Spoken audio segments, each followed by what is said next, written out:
Welcome to biology पाठशाला। मेरे प्यारे बच्चों, आज की पाठशाला में हम बात करेंगे लैमार्किज्म की, लैमार्कवाद की। ठीक, लेकिन पाठशाला को स्टार्ट करने से पहले हम बच्चों को मोटिवेशन मैसेज देते हैं। और मेरे प्यारे बच्चों, आज का मोटिवेशन मैसेज है कि जो एजुकेशन होती है ये सबसे अच्छा हथियार है, सबसे अच्छा वेपन है लाइफ को चेंज करने के लिए। तो education is the best weapon to change और क्रिएट अवर लाइफ बेस्ट। ठीक, तो इसलिए आप लोग हमेशा इस बात को ध्यान रखिए, प्रयास करते रहिए, आगे बढ़ते रहिए। मेरे प्यारे बच्चों, अगर आज के टॉपिक की बात करें तो हमें पढ़ना है लैमार्किज्म के बारे में। हमें किसके और पढ़ना? लैमार्किज्म के बारे में, या हम ये कहें लैमार्कवाद के बारे में पढ़ना है। ठीक, लैमार्कवाद के बारे में पढ़ना है। ठीक, अगर हम इसकी बात करें तो देखिए क्या इन्होंने बताया था। ठीक, 1809 में ठीक, जीन बैप्टिस्टे डी लैमार्क ने, ठीक, 1809 में जीन बैप्टिस्टे डी लैमार्क ने ठीक एक सिद्धांत दिया। क्या दिया? उपार्जित लक्षणों की वंशागति का सिद्धांत दिया। ठीक, इसे क्या बोलते हैं? Inheritance of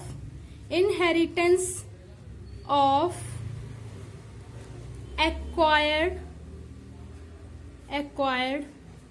characters. जब इन्होंने सिद्धांत दिया तो इसे क्या बोला गया? इसे ही लैमार्किज्म बोला गया। इसे ही क्या बोला गया? लैमार्किज्म या लैमार्कवाद बोला गया। इतनी बात तो आप इसकी क्या इंट्रोडक्शन में लिखेंगे कि लैमार्किज्म होता क्या है। ठीक, इतनी बात लिखेंगे। उसके बाद अगर हम आगे बात करें तो देखिए कैसे क्या होता है। अब लिखेंगे कि लैमार्किज्म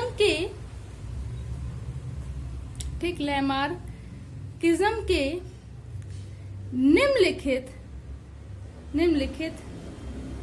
ठीक, उन्होंने तथ्य दिए थे। ठीक है, या कुछ बातें बताई थी, कुछ सिद्धांत में उन्होंने बातें बताई थी। वो क्या थी? तो सम फैक्टुअल और conceptual things according to Lamarckism उन्होंने क्या बताया। सबसे पहले इस सिद्धांत की जो निम्नलिखित तथ्य थे वो ऐसे थे कि सबसे पहले बात करें तो इन्होंने ये बताया था आकार में वृद्धि की प्रवृत्ति, tendency to increase in size. इन्होंने सबसे पहले बताया था टेंडेंसी टू, ठीक, आराम से समझिएगा, tendency to increase in a size. ठीक, तो साइज का मतलब होता है आकार, यानी कि आकार में वृद्धि की प्रवृत्ति। ठीक, यही तो निकलेगी इसकी। ठीक, आकार में वृद्धि की प्रवृत्ति। तो लैमार्क ने बताया कि जीवों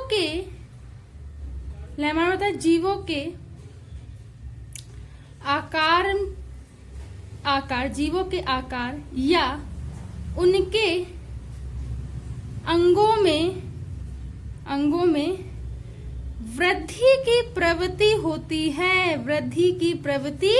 होती है। अब बेटा एक बात बताना मेरे प्यारे बच्चों, ध्यान समझिएगा। हम हमेशा बात करते हैं कि science is systematic body of knowledge. ठीक, विज्ञान किसी विषय का क्रमबद्ध अध्ययन है। ठीक है, यहाँ पे अगर कोई भी चीज है, they have a particular basic terminology और a basic fundamental fact without any type of a basic fundamental and factual things, we can not presume this subject. तो हम ये जानते हैं कि बिना हमें बेसिक टर्मिनोलॉजी के कोई चीज नहीं समझ। देखिए, अब इसकी सीधे से कह रहे हैं कि tendency to increase in size, ये खुद बता रहा है कि लैमार्क ने क्या बात कही है। तो लैमार्क ने ये बताया था कि जीवों के आकार उनके अंगों में स्वतः ही वृद्धि या आकार में वृद्धि होने की प्रवृत्ति होती है। That is the tendency to increase in a size. अब अगर हम दूसरी बात करें तो देखिए डायरेक्ट इफेक्ट ऑन एनवायरमेंट, ठीक, वातावरण का सीधा प्रभाव,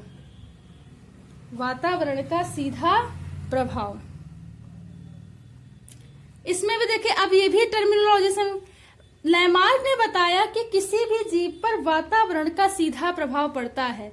लैमार्क ने क्या बताया था? लैमार्क ने ये बताया था कि किसी भी जीव पर वातावरण का क्या पड़ता था? सीधा प्रभाव पड़ता था। डैट सीधा प्रभाव पड़ता था, ठीक। तो इससे क्या होती थी कि जीव की संरचना एवं आकार में जीव की संरचना एवं आकार में क्या होता था? परिवर्तन आ जाता था। तो ये होता था वातावरण का सीधा प्रभाव, डायरेक्ट इफेक्ट ऑफ एनवायरनमेंट। तो लैमार्क ने बताया था किसी भी जीव पर वातावरण का उसका सीधा प्रभाव होता है, जिससे कि जीव की संरचना एवं आकार में परिवर्तन आ जाता है। तीसरा था यूजेस एंड डिसयूजेस ऑफ ऑर्गन, अंगों का उपयोग तथा व अनुप्रयोग। देखिए ये भी बेसिक टर्मिनोलॉजी से, अब क्यों टर्मिनोलॉजी, देखो हर चीज तो बता रहा है। अब इसमें क्या बार बार एक्सप्लेनेशन, आप इसे ध्यान से समझो तो आप खुद इसकी डेफिनेशन भी ले सकते हो। कह रहा है uses of and diseases of organ. वही देखिए लैमार्क ने ये बताया कि ऐसे अंग जो ज्यादा प्रयोग में आते थे, ऐसे अंग जो जीव ज्यादा प्रयोग करते थे, ठीक, ज्यादा प्रयोग करते थे, वो विकसित होते चले गए और वो जीवों में पाए गए। लेकिन ऐसे अंग जो जीव प्रयोग नहीं कर पाए, किसी कारणवश प्रयोग नहीं कर पाए, वे या तो हाशित हो गए, ठीक, वह तो या तो हाशित हो गए, फिर क्या हो गए? एक्सटिंक्ट हो गए, या वेस्टिजियल ऑर्गन के रूप में पाए जाते हैं, इसे यूजेस एंड डिसयूजेस ऑफ ऑर्गन कहते हैं। तो जो अंग हम लोग ज्यादा प्रयोग करते थे, जो जीव ज्यादा अंगों का प्रयोग करते, तो वो अंग डेवलप हो गए, वो जीवों में पाए गए, नई जातियों में के जीवों में भी पाए गए। लेकिन ऐसे अंग जिनका हम प्रयोग नहीं कर रहे थे, वे अंग क्या हो गए? विलुप्त हो गए, या वो वेस्टिजियल ऑर्गन के रूप में पाए गए। ठीक, इतनी बात समझिएगा। चलिए अब आगे बढ़ते हैं। देखिए चौथा अगर हम बात करें तो उन्होंने बताया था this is a base on Lamarckism, और यही मेन बेसिस होता है। वो था कि क्या था?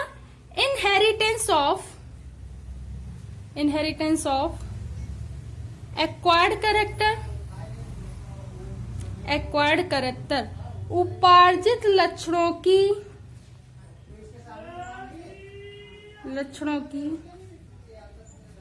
वंशागति। चलिए ध्यान से समझते हैं उपार्जित लक्षणों की वंशागति। उन्होंने देखिए लैमार्क ने क्या बताया? लैमार्क ने ये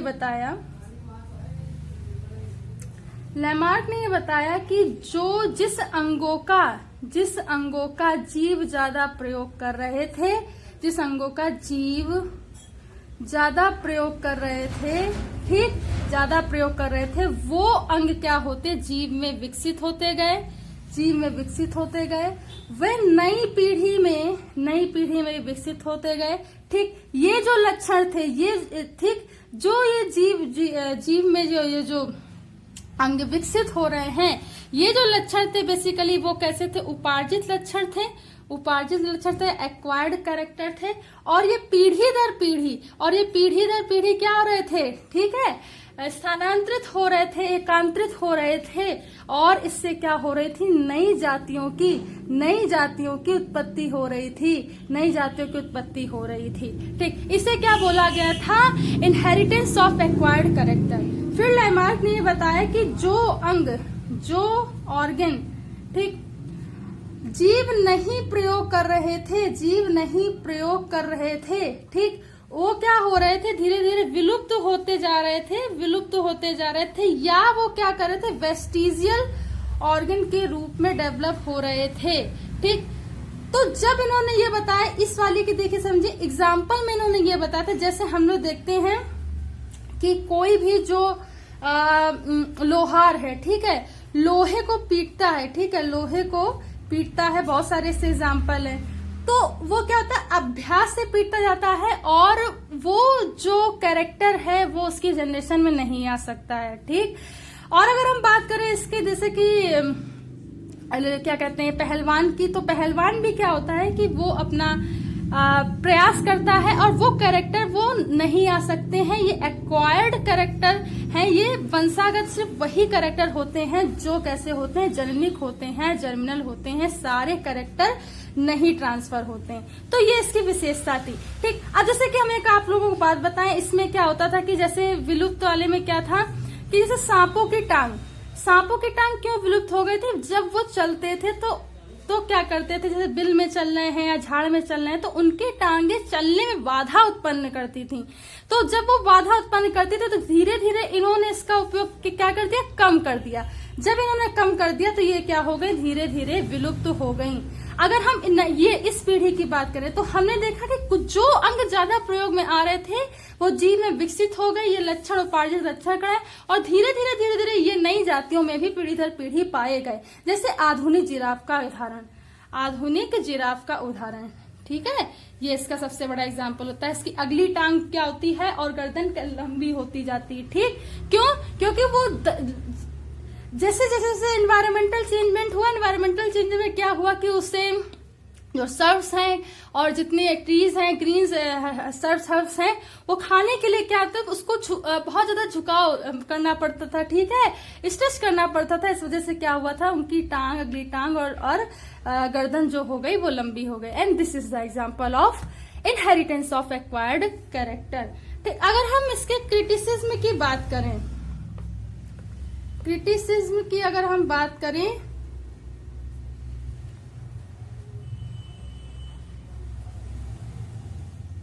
देखिए इन्होंने ये बताया था कि जो अंग ज्यादा प्रयोग किए जाते हैं वो ज्यादा विकसित हो जाते हैं, जो अंग प्रयोग नहीं किए जाते हैं वो क्या हो जाते हैं बेटा, विलुप्त हो जाते हैं। तो इस पर लगभग मेरे हिसाब से 1892 में साइंटिस्ट, जर्मनी साइंटिस्ट थे वीजमान, उन्होंने ये बात समझी और उन्होंने कुछ प्रयोग किए। उन्होंने क्या किया, 80 पीढ़ियों तक क्या किया, चूहों की पूंछ को उन्होंने क्या किया, काटा। ठीक, और काटते गए। जब वो 80 पीढ़ी तक चूहों की पूंछ काटते रहे, लेकिन जब नई जनरेशन मिली तो उसमें भी पूंछ थी। इससे ये साबित होता है कि अंगों के ज्यादा उपयोग करने से ये जो उपार्जित लक्षण हैं ये एक पीढ़ी से दूसरी पीढ़ी में स्थानांतरित नहीं हो रहे हैं, केवल वही लक्षण, ठीक, उपार्जित लक्षण वंशागत नहीं होते। सबसे पहले उन्होंने ये बताया कि जो एक्वायर्ड कर वो वंशागत नहीं हो रहे हैं, केवल वही लक्षण वंशागत होते हैं, जो जननिक होते हैं या जर्मिनल होते हैं, वही सिर्फ स्थानांतरित होते। तो जननिक जो करते, जो गैमीट्स में पाए जा रहे हैं लक्षण, सिर्फ वही लक्षण क्या होते थे, ट्रांसफर होते थे। तो क्रिटिसिज्म और लैमार्किज्म में यही बताया। तो ये यहाँ पे फेल हो गए लैमार्किज्म, तब इनकी आलोचना आई।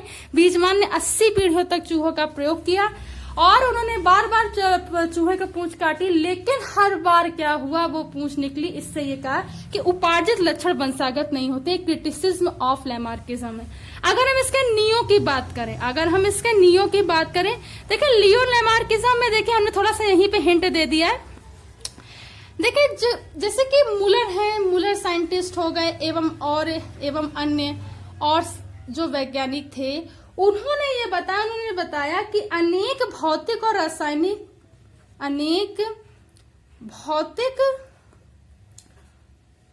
रासायनिक शक्तियों या रासायनिक शक्तियां या हम परिवर्तन भी कह सकते हैं। जैसे कि मैं बात करूं, जैसे मान लीजिए एक्सरेज हो गई, ठीक, एक्सरेज के बाद कॉस्मिक रेज हो गई, ठीक, कॉस्मिक रेज, ठीक, फिजिकल में अगर बात कर दें तो ये एटॉमिक रेज हो गई, ठीक। इसके परिवर्तन के फलस्वरूप युग्म कोशिकाओं युग्म कोशिकाओं यानी कि गैमेटिक सेल्स। ठीक, गैमेटिक सेल्स के जीन्स में क्या होता था, परिवर्तन आ जाता था। क्या होता था, परिवर्तन आ जाता था। और ये परिवर्तन संतान में पहुंचकर क्या करता था, एक नई पीढ़ी को डेवलप करता था। ठीक, जिससे क्या होता था, वेरिएशन होता था और नई जातियां, जिससे क्या होता था बेटा मेरे, वेरिएशन होता था और न्यू स्पेसीज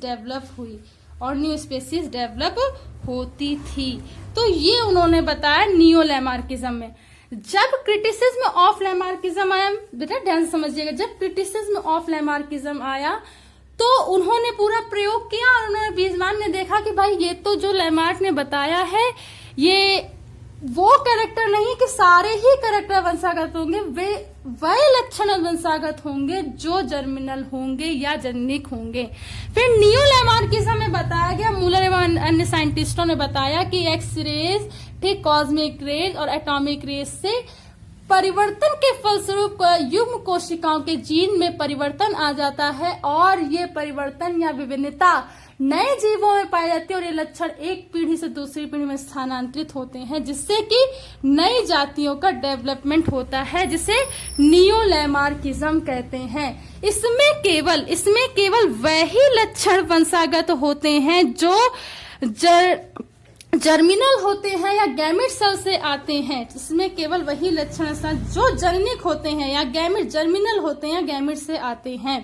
ठीक, तो कुछ इस तरीके से इसका ओवरव्यू होगा। ठीक, आई होप अगर आज की पाठशाला आपको समझ में आई हो तो इसे ज्यादा से ज्यादा लोगों तक शेयर कीजिए, सब्सक्राइब कीजिए, लाइक कीजिए। धन्यवाद। Give a more affection for biology पाठशाला।